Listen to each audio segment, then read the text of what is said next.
And that doesn't seem to be a very, what would you call it? That just doesn't seem to be a pathway that a conscious creature with a bit of gratitude might walk down. And so, a lot of what 12 Rules for Life is about, and hopefully this next book as well, is an antidote to that kind of thinking. And that means that it's the construction of a viewpoint that's positive.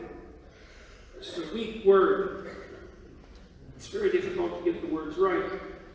That's the counterpart to that adversarial vision, whatever that adversarial vision is. The good is the counterpart to that. And I've been trying to find touchstones so that people can identify what that good might be. I can tell you a couple of them. I think you have to hit at it from different directions. One of the things that I recommended to my listeners, let's say, young ones especially, the younger people, is that one thing you can strive to be, if you're a young man, for example, or a young woman, but it seems to me that it's most appropriate in the case of a young man, for reasons I'm not clear about, that you could strive to be the most reliable person at your father's funeral. And there's a call to a kind of strength of being in that, because of course that's quite the catastrophe to have someone that you've looked up to and that's taken care of you and sort of stood between you and the world disappear and leave you bereft. And to be able to manifest, to think that your moral obligation under such circumstances is to manifest a kind of strength in the face of that adversity is certainly to indicate to yourself and perhaps to other people that there's something in you that's of sufficient grandeur and power to actually be able to manage that. And that's definitely what people need to see at a funeral, I can tell you that, right? And it's interesting because since I put that particular suggestion out there, I've had a number of people come and talk to me, especially after these lectures, who said that, they faced the loss of their father in recent months or years since they've been listening to my lectures, and that they took heart from that suggestion and were actually able to manifest it, so that when that came about, the people around them who were devastated by the loss had someone to lean on, at least in part, and that was them. And then you can see in that the capacity of a human being to rise above the catastrophe and the bitterness, to rise above the bitterness and to still be willing to manifest strength and to imagine that that's possible and then to act that out, even under circumstances that are extraordinarily dire. And so that's something. That's for sure. And then that attitude, I would say, that attitude is the reverse of that catastrophic, nihilistic cynicism that might wish for the painful demise of everything. That seems to me to be associated with resentment and bitterness. And it's justifiable. That's the thing. I understand it, because you listen to people, and I've got about, $25,000 in clinical practice, something like that. I've heard some pretty wretched stories. People have hard lives. You think your life is hard, and then you meet someone, and your life is so much better than theirs, no matter what the hardships are. You can't even believe that they can exist under those conditions. And then, no doubt they know someone whose life is so hard that they feel the same way about them. So, it's not as if the suffering and the betrayal, the catastrophes aren't enough to make bitterness a real option. But the consequences of that just seem to be absolutely dreadful. And so what's the alternative? Well, I guess that's the alternative that people celebrate in this holiday that's become, I think, the biggest holiday in the United States now, isn't it? In the years, probably Thanksgiving. I guess the only other competitor would be Christmas, but my observations of Americans, I lived in the States for 7 years, and I've been here a lot, is that Thanksgiving. Well, it's certainly, I think, Hitler for first place. And so that's good. I mean, that's good. It's good. That's a good commentary on a country, I think. That maybe, well, that the primary feast of celebration would be one of Thanksgiving. You know, that says something about having your heart in the right place, perhaps. If you were not going to be cynical about it. And so you give thanks and you're grateful. And why is that? Well, if you're sensible, it's because you're courageous. You're courageous and you're alert and you're awake and you're attentive. And you see how terrible life is and can be. And you see that clearly. You know, there's old stories. There's a story that I use in Maps of Meaning, especially, which was my first book, but also in 12 Rules of Life, about this Egyptian god named Horus. And Horus is a god, and that's something. And he's the god of vision. So he's the famous Egyptian eye, and he's also a falcon. And the reason for that is birds of prey have that sort of spectacular vision. And so Horus is the god of vision. And he encounters evil in the form of his, called Set. And Set, that name Set, becomes Satan across time as the language develops. And so when Horus encounters Set and has a fight with him to regain his throne, because that's how the story goes, Set tears out one of his eyes. And that's a very interesting story, because it means that, you know, malevolence is a force so deep that even if you're the god of vision himself, then an encounter with it is sufficient to partially blind you, right? And so there's a real warning in that story, that's for sure. Now Horus does give his eye back.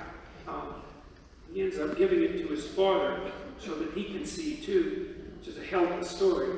It's altogether an amazing story. But it's the cautionary element that I'm more concerned with tonight, that these dark places that constitute part of life are so dark that contemplation of them can really bend and warp your spirit and damage it. And so the temptation to become embittered is great and real. And what that means is that it requires a genuine moral effort to not go that path, assuming that you're not naive. Because we've already taken naivety as a moral virtue off the table. And so, if you're attentive and awake and you can see the structure of the world, then bitterness and resentment beckon as a viable response. And then you might say, well, why not? And it seems to me that the answer to that is something like, well, it's courage, that's part of it. It's to decide that no, that's not the pathway that you're going to take. That despite the burden, let's say, of your awake mortality, that you're going to work for the good. And so I guess that would actually be courage allied with love. If you assume that resentment and bitterness aims at the destruction of everything that lives and suffers, then you might assume that love and courage aims at its betterment. And that's much better. That's a much better solution. And I think it's one that can actually work, because at the minimum, if you manifest those two things consciously, you decide you're going to try to work to make things better and not worse, even for yourself, even though you know that you're, 3/4 lost because of all your errors and omissions.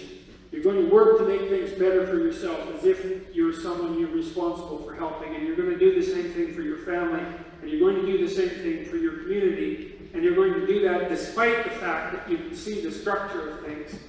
Then that's a proper pathway forward, and that's a courageous pathway forward. And then maybe that's what makes you thankful.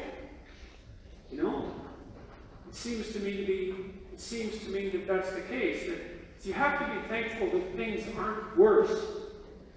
And I don't think that you can be properly thankful unless you have some sense of how much worse things can be. And then we can get to brass tacks with regards to this to some degree. Then you might ask, well, do people actually think this way? And one of the most compelling pieces of evidence that I've ever come across is the fact that we grieve when we lose someone. that's very interesting phenomenon, I would say, because, even if you're ambivalent about life itself, and maybe even if you're ambivalent to some degree with the person that you lost, because that certainly could be the case, the general response to a death is grieving. And that's not a conscious response exactly, right? It's something, I don't know, when you grieve, it's a strange, at least in my experience, it's a strange experience because it sort of seizes you unexpectedly, You've lost someone and you're not sure how to respond to it. I mean, you're shocked by it. It depends, of course, on the proximity of the person. You're shocked by it. And then you might think, well, I'm not feeling the way that I thought I was supposed to feel when I'm grieving. It's like I'm not crying. I'm not overwhelmed by grief. And then you'll be doing something trivial, sort of as if things are normal, and then the grief will hit you in a wave. It sort of wells up from underneath and like takes you out. And that happens, repeatedly, and God only knows for how long. And so it seems to be something that comes up from the depths, right? And it seizes you. And the thing about grief is that it's got to be a reflection of love. And the reflection in this manner is that if you grieve, well, what you're manifesting is the belief that that person's existence, as limited and flawed as it was worthwhile, despite the limitations and the flaws, because otherwise why would you feel that way? You might feel, you feel bereft for the loss, so there's something that you value that's no longer there, so you obviously valued it. That means that in the core of your being, you decided that despite the trouble, that person was worth it. That person's life was worth it. And that maybe you're better because they were around, and maybe other people are too. And, that's true even for people who are quite monstrous, I would say, because it's a rare person whose life has gone so catastrophically wrong that people are not grieving at their demise. And so, there is a part of us that's very deep that makes the decision when we grieve for someone that we lost that their being was worthwhile despite all of its limitations and flaws. And maybe that's a reflection of a more fundamental decision that being itself is worth having despite all its limitations and flaws. And maybe that's the essence of gratitude and thankfulness. And I do think it's something to practice. It's like humility. Humility is sort of the practice of making the assumption that you still have something to learn. It's a nasty thing to practice, but it's very, very useful. And I think gratitude is that process of consciously and courageously attempting thankfulness in the face of the catastrophe of life. And maybe that's what you do in Thanksgiving. You gather your family around you, and that's a contentious and difficult matter often, because we also have this other tension, is that we bring people that we know and love close to us, and we are pleased at their existence, but we also wish they could be more, because we're disappointed in each other and in ourselves as well. And so in any familial gathering, there's that tension between the warmth that you feel because the people that you love are around, and the inclusiveness that's part of that, and the bonding of memory and shared experience and all of that. But then that's also overlaid with sorrow, I think, inevitably, because you see people aging and you see them wandering down a pathway that you think is not so good for them, and that's painful to see. But still, the fundamental conclusion, despite all of that, is that, well, it's good that we're all together and able to share a meal and to celebrate the fact that, here we are facing all of these difficulties together, and that perhaps if we pull together, we can do that properly. And so you make the fundamental decision when you celebrate Thanksgiving with people, that the same decision that you make when you grieve, and that is that despite everything, isn't it good that we're together and that we have each other? And that's really something, I think, and it's really something positive. I think you do the same thing with your children.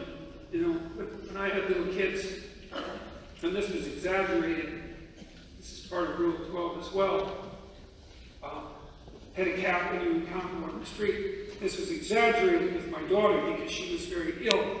But when you have a little child, you know, the child is a very fragile creature, although capable of developing, you know, a tremendous amount of autonomy and capable of manifesting a tremendous amount of future potential. But in his 3-year-old form, or his 4-year-old form, or her 5-year-old form, there's this terrible fragility that's associated with children, and it's part of the joy of having them, but also of the pain of having them. And the pain is the possibility that fragility, certainty that fragility is going to be exploited. And yet, I've thought, with regards to my children, that whatever steps I might take to eradicate that fragility would also destroy that which I was thankful for, you know. So if you have, I remember thinking this quite distinctly with my son when he was 3, because he was super cute and fun, and but you know, he was 3, so he was only this high. And, you know, he'd fall and bang his head on tables and fall down the stairs, you know, get into scraps with other kids, and little scraps, and well, I was just, and then, you know, maybe he'd be playing in the supermarket parking lot, run off briefly, which is not a good idea in the supermarket parking lot, because of course there's always the possibility of getting hit by a vehicle, which is not a positive thing by any stretch of the imagination. And so there's this terrible vulnerability around children that wakes you up and makes you very conscious of, you know, wanting to protect them, but also wanting to foster their autonomy and push them out in the world, because that's how you strengthen them. I thought a lot about what you might do to make someone that vulnerable less vulnerable. You could remove their vulnerabilities one by one. You know, I had this fantasy of him. Well, I don't know, it's kind of a silly set of ideas, but I don't know, maybe we're aiming at something like this with all our robotics development. In any case, I thought, well, you could make him 20 feet tall, and his bones could be made out of titanium, and you could have an artificially intelligent neural system and replaceable parts, and be quite the monster. And then there wouldn't be any fragility left.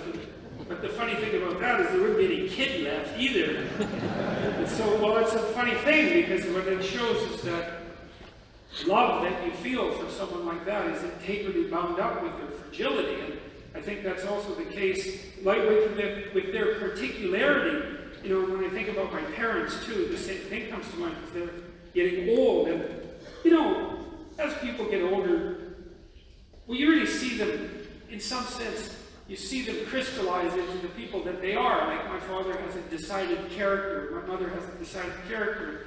And it's quite similar to the way they were when they were 50. They're in their 80s now. You know, they're the same people with the same limitations and the same advantages. And so they're particularized, you know. And sometimes that's frustrating. It's to deal with people in their particularities, you know, because you think, well, why couldn't they be some other way? I'm not saying that I think that about my parents more than people think that about each other. I'm sure they think the same thing about me, and no doubt should.